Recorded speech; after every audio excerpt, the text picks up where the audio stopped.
نستعينه ونستغفره ونؤمن به ونتوكل عليه ونعوذ بالله من شرور أنفسنا ومن سيئات أعمالنا من يهده الله فلا مضل له ومن يضلل فلا هادي له ونشهد أن لا إله إلا الله وحده لا شريك له ونشهد أن سيدنا وسندنا ونبينا وحبيبنا ومولانا محمدا عبده ورسوله وصلى الله تعالى عليه وعلى آله وصحابه وبارك وسلم تسليما كثيرا كثيرا أما بعد قال الله تعالى في كلامه المجيد والفرقان الحميد بعد أعوذ بالله من الشيطان الرجيم بسم الله الرحمن الرحيم ومن أحسن قولا ممن دعا إلى الله وعمل صالحا وقال إنني من المسلمين وقال رسول الله صلى الله عليه وسلم من أمر بالمعروف ونهى عن المنكر فهو خليفة الله في أرضه وخليفة كتابه وخليفة رسوله وقال رسول الله صلى الله عليه وسلم لغدوة في سبيل الله أو روحة خير من الدنيا وما فيها رواه البخاري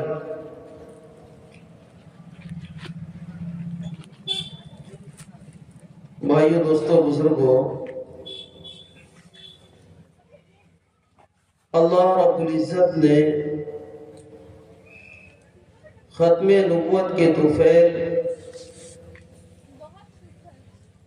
فضل فرما کر کرم فرما کر ہمیں اور آپ کو دعوت کی مبارک محنت کے لیے قبول فرمایا ہے۔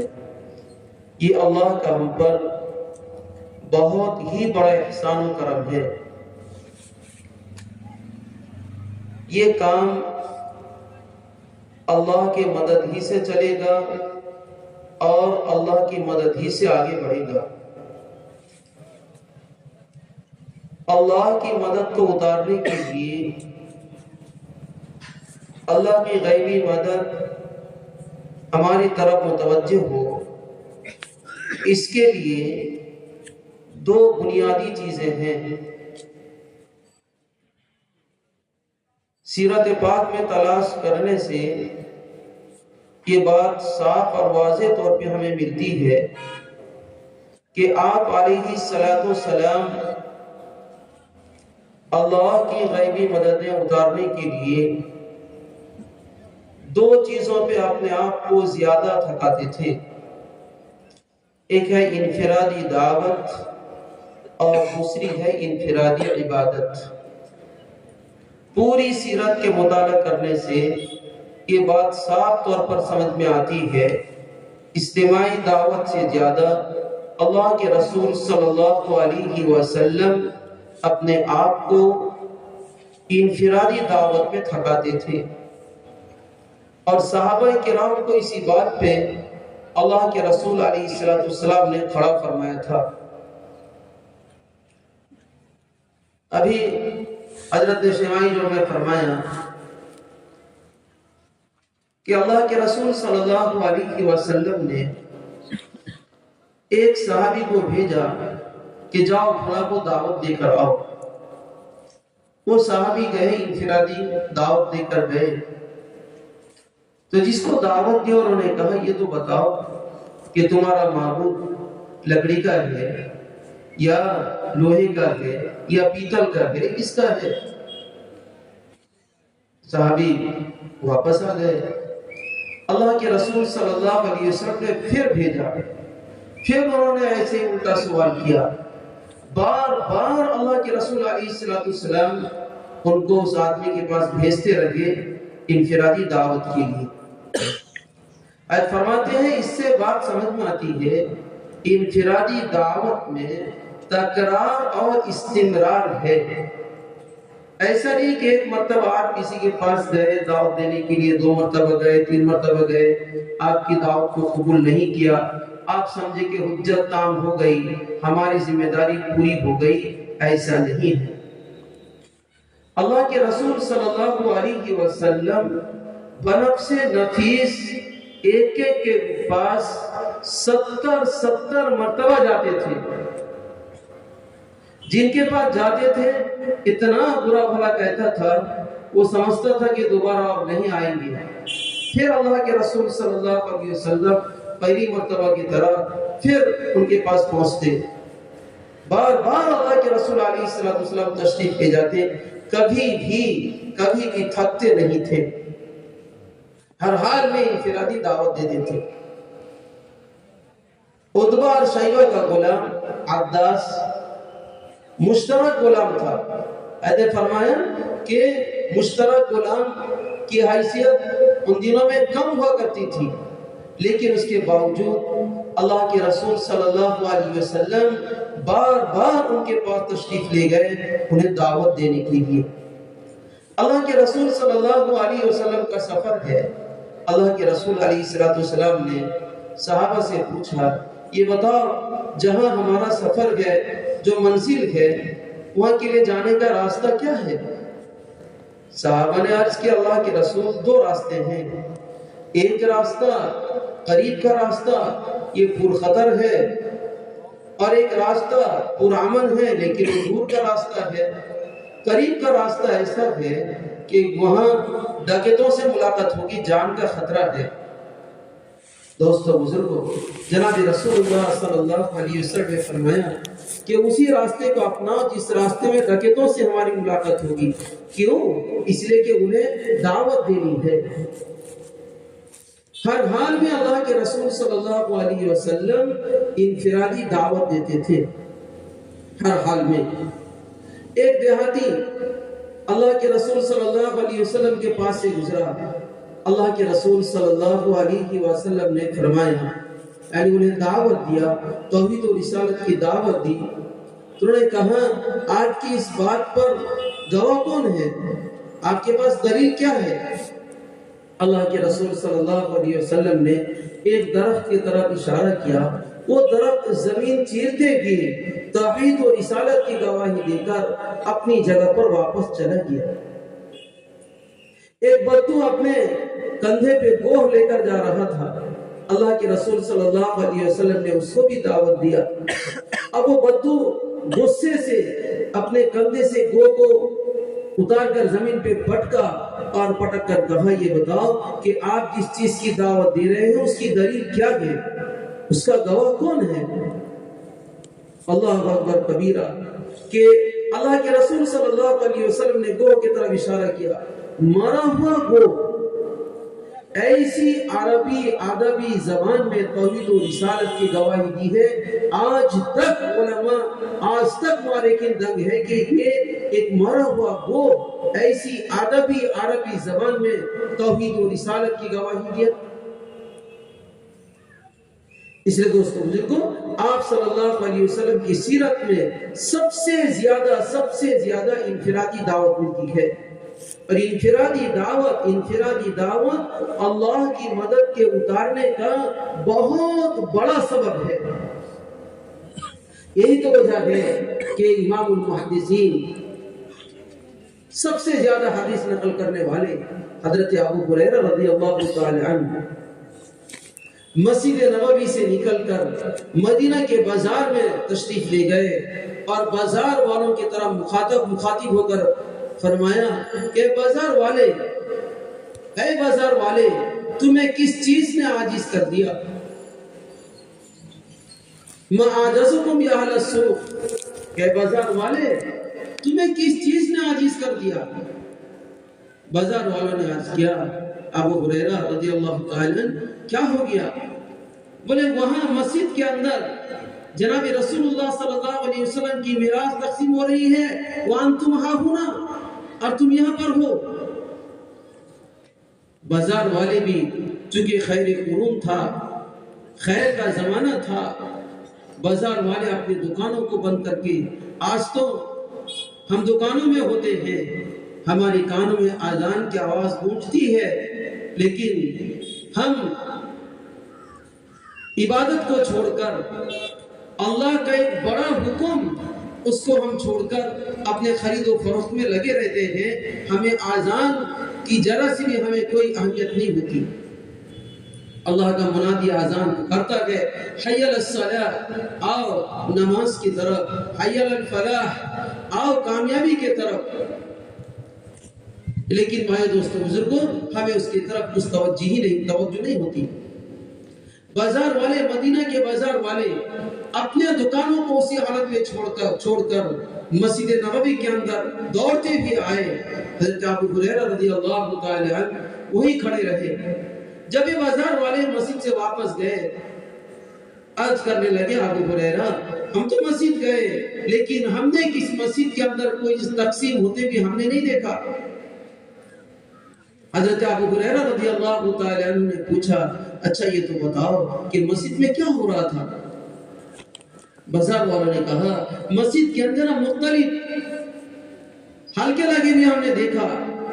کسی حلقے میں کچھ لوگ بیٹھ کے قرآن سیکھ رہے تھے، حلال و حرام کا مذاکرہ کر رہے تھے، ایمان کا مذاکرہ کر رہے تھے۔ حضرت ابو ہریرہ رضی اللہ عنہ نے فرمایا، تمہارا ناس ہو، یہی تو جناب رسول اللہ صلی اللہ علیہ وسلم کی میراث ہے۔